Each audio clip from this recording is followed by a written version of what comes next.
Beware, you're in for a scare. That's a quote made famous by the Goosebumps books by R.L. Stine. And in this movie review today, guys, I'm going to be reviewing the film Goosebumps, which is based off of the Goosebumps R.L. Stine horror novel franchise. And the reason why I have this book in particular with me today is you do get to see the garden gnomes from this book in the Goosebumps movie, along with several other Goosebump characters. So, in the movie Goosebumps, you guys, this film focuses on a young man who is moving into a small town with his family. He's still in high school. He's, still finishing up school while, um, you know, him and his mother move into this neighborhood and get adjusted to it. And while they're there, he notices a neighbor who is, a pretty attractive young girl. He finds out that she's homeschooled, and she has a father who's very strict, who really won't let her get out much, really won't let her meet any kind of boys or anything, or really establish any kind of friends. And so one night, there's a disturbance in the neighborhood, and he's very sure that this man and his daughter are the cause of this big dilemma. And so he breaks into the house, tries to figure out what's going on, and there's still nothing. But as he gets closer to the daughter, and as him and this other friend that he later gets from school, learn more about the house and walk around and have a better look at everything, they find out that this man has all these Goosebump manuscripts, and yes, it is indeed R.L. Stine and his daughter who live in this house. And so they open up these books. They think it's just a typical book, just the original copy of these Goosebump stories. And it turns out that this is R.L. Stine's way of locking up his monsters for good after writing all these books. But because one of them has opened a book, this has unleashed a monster, which later unleashes other monsters upon this town, causing all these monsters wreaking havoc. And R.L. Stine, this boy, the daughter, and the close friend of the new kid all have to figure out how to get all these Goosebump monsters back into their original books. So overall, guys, I really like Goosebumps a lot. As you can tell by me even owning some of these classic Goosebump novels, I'm a huge fan of Goosebumps. I read all the books, watched the TV show. I definitely grew up on this stuff. I even had a little electronic tiger game of Goosebumps at one point, which starred the living dummy Slappy as the villain of that game. So I'm just been a huge fan of Goosebumps for a good chunk of my life, something I grew up on, and I was very excited to see this movie. So for my positives and negatives of Goosebumps, this film has a great and fun concept. I like the whole idea of a writer having all his monsters locked up from his stories and somebody unleashing these monsters and they have to figure out how to get them back in. And if these characters are knowledgeable of what these books were about, they can find a way to get the monsters back into their books and everything. Just a really great and fun concept. I liked how fun this movie felt. I also like how the Goosebump movie had a lot of 90s nostalgia. It really did feel like something we would see in like the Goosebumps TV show or something we would read in an R.L. Stine Goosebump novel from the 90s. It just felt like something from the 90s, and I think that's a huge compliment that the film has going for it. And I like all the book references it makes. It even references Stephen King, who is also referenced to R.L. Stine. People consider R.L. Stine to be the Stephen King of children's literature. Um, Very appropriate for that. And they talk about that a little bit in the movie.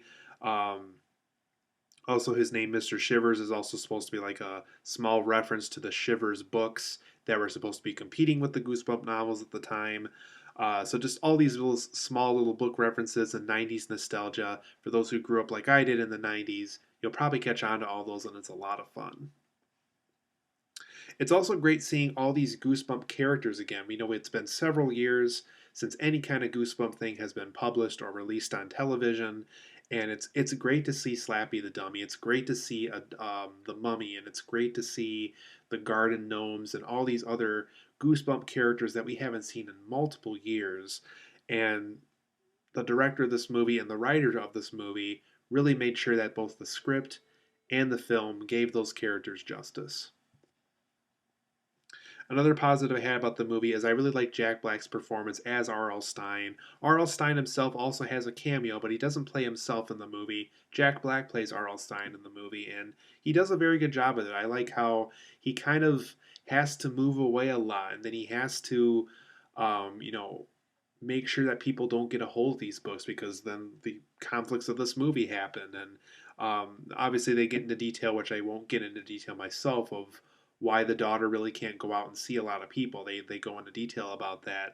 Um, and I just really like, I basically can see why Jack Black portrayed the character the way he did, why the director of this movie portrayed the character the way he did, and it feels very appropriate for R.L. Stine. I like the fictionalized, something we would see in a Goosebumps novel kind of approach at R.L. Stine, and Jack Black did a beautiful job with this role.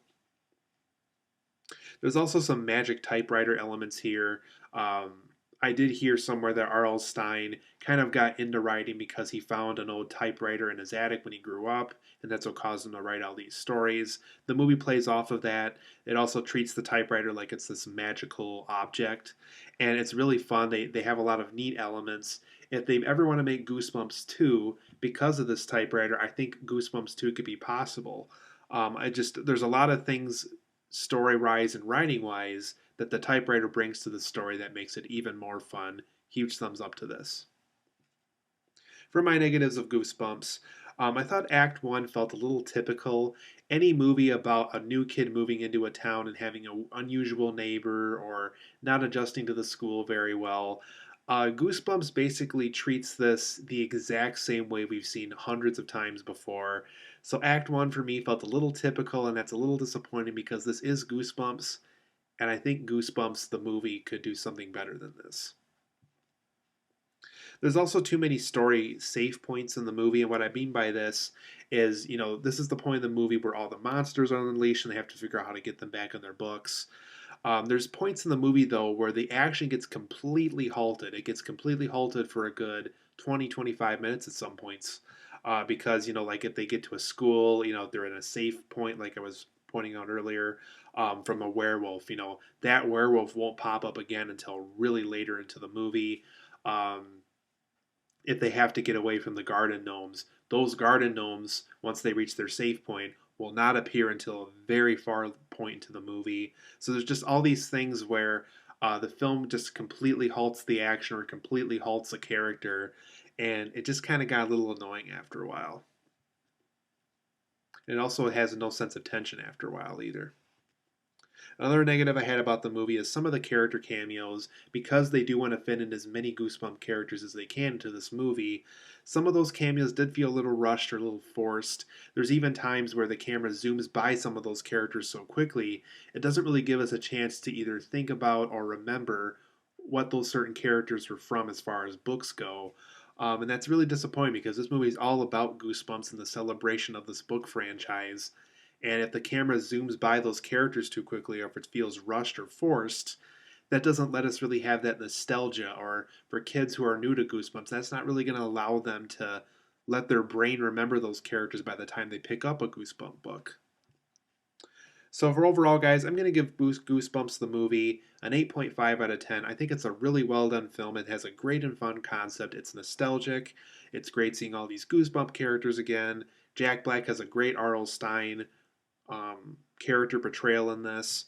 I like the whole magic typewriter element that the film brought to the screenplay and to the movie. But Act 1 just felt a little too typical. There's too many story save points, like I was pointing out earlier. And some of those character cameos really feel rushed or forced. It's really too bad that we couldn't have just taken in those moments and just remember the books and these characters that the books were about and everything like that. So, like I said, 8.5 out of 10 for me. Very good movie. If you like Goosebumps, if you love the books, if you love the TV show, or if you want to find a way to become more interested in Goosebumps, whether it's the books or the TV show, Goosebumps, the movie, isn't a bad way to go. 8.5 out of 10 for me. I would recommend seeing this. It's a very fun movie, and I would recommend it.